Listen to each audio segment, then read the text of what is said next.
Hit TV YouTube channels లో మీ వ్యాపార ప్రకటనలకు మరియు ప్రమోషనల్ ఇంటర్వ్యూస్ కోసం వెంటనే సంప్రదించండి. నమస్తే, వెల్కమ్ టు హిట్ టీవీ. ఈరోజు మనం తెలుసుకోబోయేది యాంగ్జైటీ, ఆందోళన. తరచూ ఇప్పుడు వినిపిస్తున్న మాట ఆందోళన. ప్రతి చిన్న విషయానికి కంగారు పడటం, గాబరా పడటం.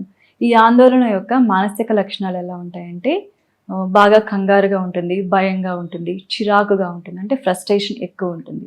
అలాగే శారీరక లక్షణాలు ఎలా ఉంటాయంటే గుండె దడ అంటాం కదా, గుండె దడ, గాబరా, గుండె బరువుగా ఉండడం, నీరసంగా ఉండటం, ఇది దీని యొక్క శారీరక లక్షణాలు.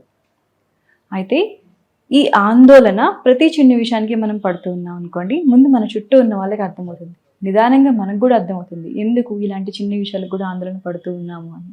అసలు ఈ ఆందోళన కలిగినప్పుడు మన శరీరంలో ఎలాంటి మార్పులు జరుగుతాయంటే, ఒకసారి మనకి ఆందోళన అనేది, కంగారు, గాబరా అనేది స్టార్ట్ అయితే ఫస్ట్ మన మెదడు కొన్ని హార్మోన్స్ని రిలీజ్ చేస్తుంది. ఈ హార్మోన్స్ వల్ల రక్తనాళాలు కుంచుకుపోతాయి, గుండె వేగం అనేది పెరుగుతుంది. తర్వాత ఊపిరి తీసుకోవడం వదలడం అనేది కష్టంగా మారుతుంది, అయితే ఫాస్ట్గా అయిపోతుంది, లేకపోతే కష్టంగా మారుతుంది. తర్వాత నిదానంగా మన మాట తడబడుతూ ఉంటుంది, కళ్ళు ఫాస్ట్గా అటు ఇటు చూస్తూ ఉంటాము. ఇలాంటి రకాల ఇబ్బందులు వస్తూ ఉంటాయి. ఇలా ఉన్నప్పుడు, ఇలాంటి పరిస్థితుల్లో మన శరీరంలో ఇన్ని రకాల మార్పులు ఒకటేసారి కలుగుతూ ఉంటాయి. ఇలాంటి పరిస్థితుల్లో మనం ఏ నిర్ణయం తీసుకున్నా కూడా అది తప్పే అవుతుంది. అలాగే ఏ పని చేసినా కూడా అసలు సరిగ్గా చేయలేం.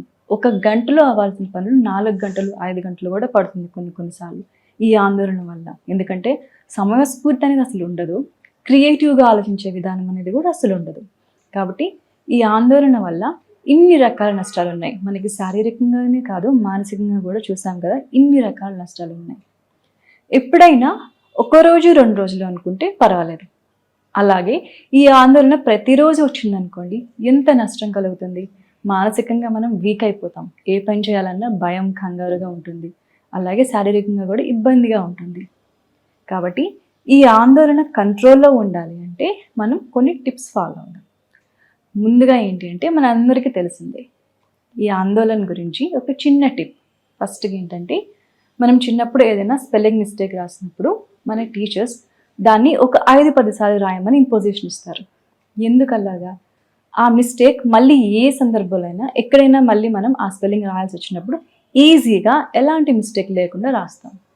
అలాగే మనం ఆందోళన పడుతున్నప్పుడు ప్రతిరోజు ఎన్నిసార్లు ఆందోళన పడుతున్నాం, ఏ విషయానికి ఆందోళన పడుతున్నాం అనే విషయం ఒక నోట్స్లో రాసుకోవాలి. ఇలాగా ప్రతిరోజు ఒక 40 రోజులు మనం ఇలా చేసామనుకోండి, ఏ రోజులో ఎన్నిసార్లు ఆందోళన పడుతున్నాం, ఏ విషయానికి ఆందోళన పడుతున్నాం, ఇలాంటి విషయాలు మనం ప్రతిరోజు రాసుకుంటూ ఉన్నామంటే మనం చూసుకుంటూ ఉంటాం. ఎందుకు ఈ టిప్ చెప్తున్నానంటే, ఆందోళన కలిగేది 70-80% వరకు మనం ప్రతిరోజు చేసే పనులకే ఆందోళన అనేది మనకు కలుగుతూ ఉంటుంది. కాబట్టి మనం చూసుకుంటూ ఉంటాం, అలాగే రాసుకుంటూ ఉంటాం, కాబట్టి మనకి అర్థమైపోతుంది ఈ చిన్న విషయానికి మనం ఆందోళన పడాల్సిన అవసరం లేదు. ఇంకొకటి, మనం ఇంత ఆందోళన పడ్డాం కానీ ఈ పని చాలా ఈజీగా అయిపోయింది, ఇలాంటి ఆలోచనలు అనేది మన మైండ్లోకి వస్తాయి. సో మన ఆలోచన విధానం అనేది మారుతుంది, చాలా స్టెబుల్గా ఉండగలుగుతాం, ఫోకస్ కూడా పెరుగుతుంది. తద్వారా సో ఈ టిప్ కనుక ఫాలో అయితే ఒక 40 రోజులు, ఫస్ట్ ఒక 40 రోజులు మనం కంటిన్యూ చేస్తే ఈ రకంగా మన ఆలోచన విధానం అనేది మారుతుంది, స్టేబుల్ అవుతుంది. మళ్ళీ ఆ సందర్భం వచ్చినప్పుడు ఆటోమేటిక్గా మనం రాసుకున్నాం, అనలైజ్ చేసుకున్నాం కాబట్టి మళ్ళీ ఏదన్నా ఆందోళన పడాల్సిన సందర్భం వచ్చినప్పుడు ఆటోమేటిక్గా మనం స్టేబుల్గానే ఉంటాం, ఆందోళనకి గురి అవ్వము. కాబట్టి ఈ టిప్ ఒక 40 రోజులు ట్రై చేసి చూడండి, ఖచ్చితంగా చాలా ఫోకస్డ్గా ఉంటాము, స్టేబుల్గా ఉంటాము. ప్రతి విషయానికి ఆందోళన పడటం అనేది మన శరీరంలో తగ్గిపోతుంది. ఇప్పుడు ఈ ఆందోళనకు సంబంధించి కొన్ని ముఖ్యమైన యోగాసనాలు ఏంటో చూద్దాం. ఇప్పుడు మనం చేయబోయే ఆసనం ఇందోళనాసన. దీనికి ఫస్ట్ ఇలా సుఖాసనంలోనే కూర్చోవాలి. కూర్చొని కుడి కాలు ఇలాగ పైకి. ఇప్పుడు నిదానంగా ఈ రకంగా మన కాళ్ళని ఇలా పైకి లేపాలి. ఎంతవరకు లేపగలగాలంటే కొంచెం మనం వెనక్కి ఇలా వాలిపోకూడదు, అది మెయిన్ చూసుకోవాలి. వెనక్కి వాలిపోకుండా తల, మెడ, వెన్నుపూస స్ట్రైట్గానే ఉండాలి. మన కాళ్ళని ఇలాగా పైకి లేపాలి. పైకి లేపి ఈజీగా స్ట్రెచ్ చేయాలి ఇలా సైడ్కి. సైడ్కి ఈజీగా స్ట్రెచ్ చేయాలి. వెన్నుపూస స్ట్రైట్గా పెట్టాలి, వెనక్కి వాలిపోకూడదు, అది గమనించుకుంటూ ఉండాలి. ఇలా ఈజీగా స్ట్రెచ్ చేయాలి. తర్వాత రిలీజ్ చేసాం. ఒక 5 సార్లు ఇలాగా స్ట్రెచ్ ఈజీగా అటువైపు ఇటువైపు. ఇప్పుడు మనం ఎడమ కాలుతో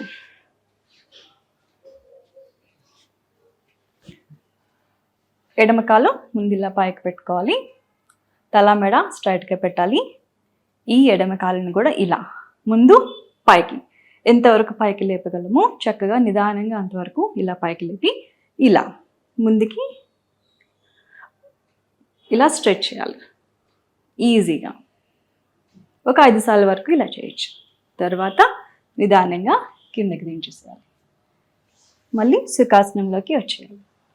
ఈ ఆసనంలో కూర్చున్నప్పుడు, ఈ ఆసనం చేస్తున్నప్పుడు ఖచ్చితంగా మన వెన్నుపూస స్ట్రైట్గా ఉండాలి. మధ్యలో మన వెన్నుపూస ఇలా వెనక్కి వాలిపోతుంది, అలా అస్సలు అవ్వకూడదు. వెన్నుపూస మీద ఒత్తిడి పడుతుంది. కాబట్టి స్ట్రైట్గా కూర్చుని ఎంతవరకు మనం కాళ్ళని పైకి లేపి పట్టుకోగలిగితే అంతవరకు లేపి పట్టుకొని చక్కగా ఇలాగ అటు ఇటు స్ట్రెచ్ చేయాలి. ఈ ఆసనం చేసిన తర్వాత సుఖాసనంలోకి వచ్చేసి రిలాక్స్ అవ్వాలి. తర్వాత మనం వేయబోయే ఆసనం స్కందాసనం. దీనికి ముందుగా వజ్రాసనంలోకి రావాలి. వజ్రాసనంలోకి వచ్చి ఇలా మన పాదాల మీద బ్యాలెన్స్ చేసుకొని నిదానంగా, ఇది నా కుడి కాలు మీద బ్యాలెన్స్ చేసుకుంటున్నాను, ఎడమ కాలు స్ట్రెచ్ చేయాలి. ఈ రకంగా స్ట్రెచ్ చేసి బ్యాలెన్స్ చేసుకుంటూ ఇలా. ఒకవేళ బ్యాలెన్స్ చేయలేకపోతే ఇలా ఉండొచ్చు, లేకపోతే బ్యాలెన్స్ చేయగలిగితే మటుకు ఈ రకంగా ఉండాలి.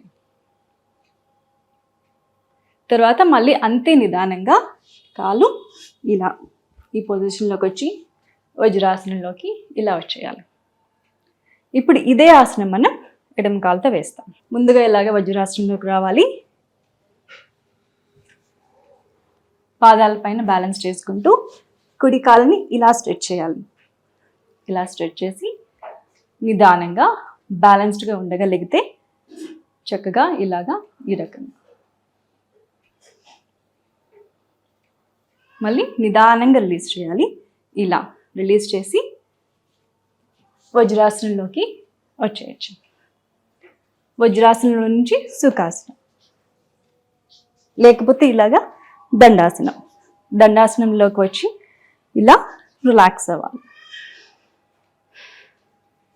ఇప్పుడు మనం వేసిన స్కందాసనం చాలా కేర్ఫుల్గా వేయాలి. అధిక బరువు ఉన్న వాళ్ళు ఈ ఆసనం ట్రై చేయకూడదు, ఎందుకంటే బ్యాలెన్సింగ్ పోజ్ ఇది. ఈ పోజ్ చాలా ఉపయోగకరంగా ఉంటుంది. మనకి యాంగ్జైటీ లెవెల్స్ బాగా రిలీజ్ అవుతాయి. ఓకే, ఇలాగ కుడివైపుకి అలాగే ఎడం వైపుకి ఒక 3 నిమిషాల వరకు ఉండొచ్చు.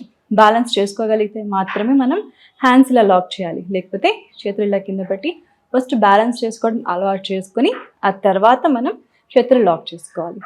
తర్వాత మనం వేయబోయే ఆసనం ఉత్కాటాసనం, చైర్ పోజ్. ఫస్ట్ ఇలా స్ట్రైట్గా నించోవాలి, చేతులు స్ట్రెచ్ చేయాలి. ఇలా నిదానంగా మనం మోకాళ్ళు బెండ్ చేయాలి. ఇప్పుడు బెండ్ చేసినప్పుడు మన వెన్నుపూస స్ట్రైట్గా ఉండాలి. ఇలా ముందుకి అసలు వంగకూడదు, కిందకి బెండ్ చేయాలి.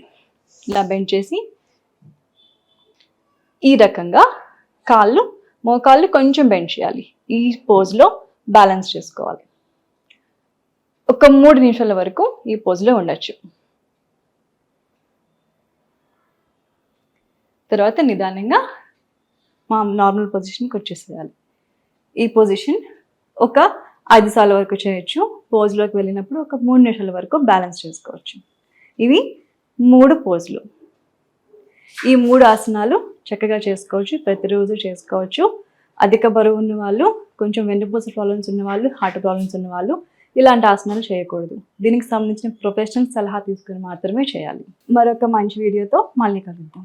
Thank you. Hit TV app ని డౌన్లోడ్ చేసుకోండి. ఇందులో short news, live news, entertainment movies అన్ని అవైలబుల్ గా ఉన్నాయి. Please download Hit TV app. Hit TV app. Hit TV యాప్ని ఫ్రీగా డౌన్లోడ్ చేసుకోండి.